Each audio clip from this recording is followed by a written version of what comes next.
Avalanches, blizzards, knucklehead trout, and the world's slowest sled dogs. The rules for wilderness survival in Icewind Dale, Rime of the Frostmaiden covers a lot of stuff. In this video I'll go over the rules, offering commentary and analysis, and also giving possible changes you can make so you can run an even better Icewind Dale, Rime of the Frostmaiden campaign.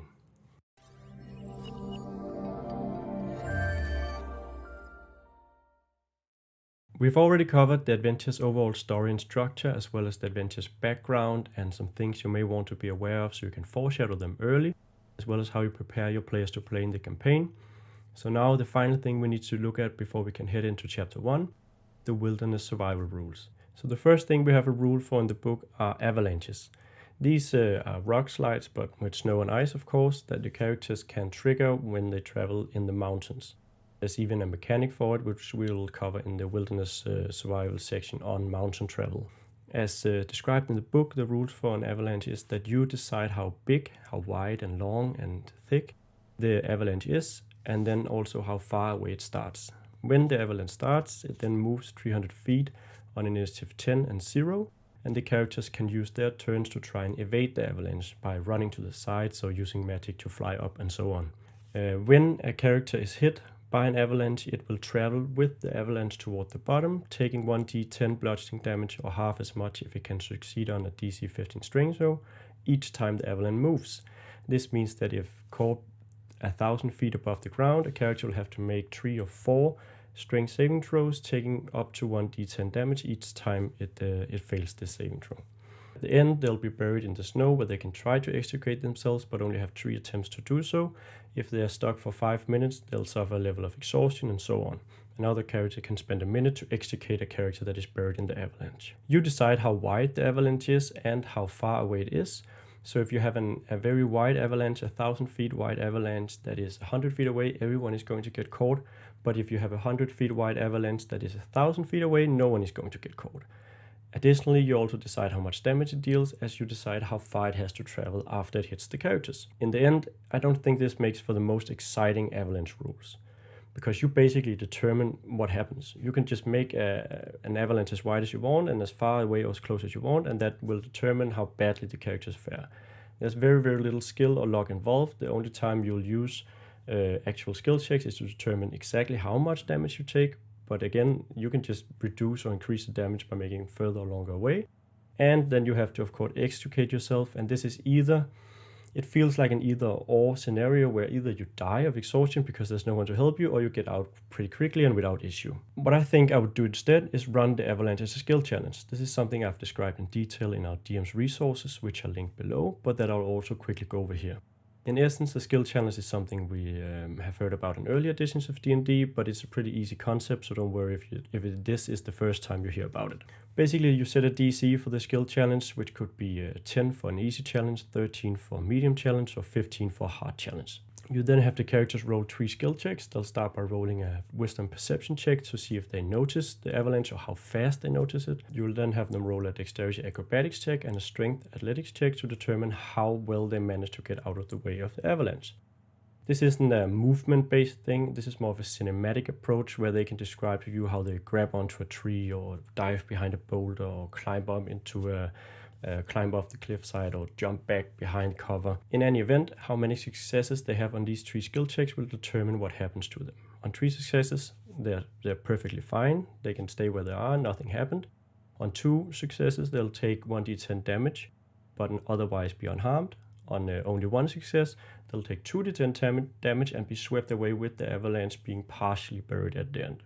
If they fail all of these 3 skill checks, they'll take 3d10 damage and be swept all the way to the bottom of the mountain and be completely buried in the end. When the avalanche is over, the objective is for characters that weren't swept away by the avalanche to quickly get down and try and rescue their allies. In this case, a partially buried character, a character that failed on 2 checks, has its heads and arms free and can use 1 minute, or another creature within 5 feet of it can use 1 minute to free itself with a strength athletics check with the same DC as before.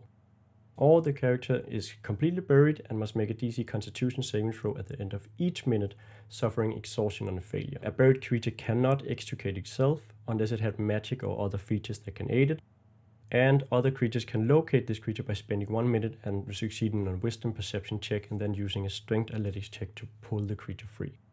So there's a lot to take in, but the basics of it is that you have a single DC that you use for all the checks.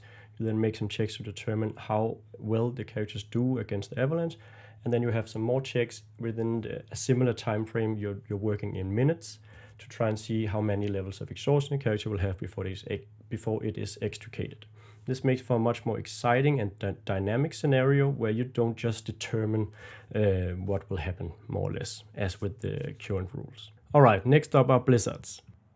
In a brief summary, the rules for blizzards are that they last 2d4 hours, they limit hearing and visibility, they extinguish flames, make flying difficult, erases tracks, and also gives disadvantage on perception and range attacks. If the characters continue to travel on during a blizzard, they'll have to make DC 15 wisdom survival checks to avoid getting lost. If they fail by 5 or more, a single party member becomes lost. Boiling it down, a blizzard is something that you can use at any point of your choosing, and it will make combat more difficult, and it will probably delay the characters as they will either have to stop and rest or continue on through the blizzard and perhaps get lost. If the characters are running to catch up with something, such as in Chapter 4, as they're chasing after the Charterland Dragon, a blizzard can make for an interesting predicament as they must decide between trying to wait out the blizzard or continuing through the blizzard. In other events, I'd only use it to set up a combat encounter, such as the characters running into Yetis while there is a blizzard to make the combat more interesting, or a way to set up a meeting with the Avalanches,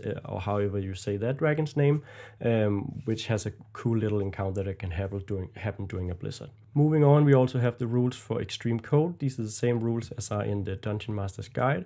Basically, if you don't have resistance or warm clothing or adapted to cold climates, you'll have to roll a DC 10 Constitution check at the end of each hour or gain a level of exhaustion. These rules are incredibly either or. Either you have warm weather clothing or resistant, or you're basically screwed. And in addition, it's not very fun to keep rolling Constitution checks each hour. Imagine a 16-hour day outside and you'll have to roll 16 Constitution saving throws. This makes these rules more or less unusable as I see it, but they work in the way that they force the characters to wear warm winter clothing. Now, whether warm winter clothing has a disadvantage in your game or not, perhaps they have you're tracking weight and encumbrance and they will make the characters slower or in combat, in which case there is a consequence. If not, I mostly gloss over the extreme cold weather rules because they don't make a huge difference. I've also seen some people try to make variations on the extreme cold rules, such as forcing some checks in some scenarios or deciding that the weather is so cold that even characters with cold resistance have to make checks and the DC is variable and changes depending on certain scenarios and situations. And I think that can be cool if that's the kind of campaign you want to run. If you want to make survival in the cold this nitty-gritty thing, but I would caution that you don't force the characters or the players to make so many rolls that they're just constantly rolling while out and about in Icewind Dale, because this gets incredibly tiresome and has the opposite effect of making the campaign more exciting. Sometimes simply describing how cold it is and how extremely intolerable the weather is as soon as the naked skin is outside is enough. You don't need to apply mechanics to it. If you do want to apply mechanics to it, I'd suggest that you make mechanics that don't require a lot of rolls, perhaps only a single roll each day or 2 or 3 rolls at most, or that you have other consequences for being out and about in the wild. This could be that taking a long rest in this extremely cold environment doesn't give you back all your hit dice, perhaps none of your hit dice, or maybe you can't even take a long rest while you're running around Icewind Dale. Maybe you need to be inside in the warmth to get the benefits of a long rest. These are the sort of mechanics that you can play around with, but I will say that my recommendation is that you more or less ignore extreme cold rules, except of course that the characters will have to be walking around in warm weather clothing, but you otherwise don't think too much about how cold it actually is, but make sure that you describe to the players how cold it is. Alright, next up we have fishing rules. I'll be the first to admit I haven't really gone over these rules so much. They haven't come up in our games, and they may come up in yours.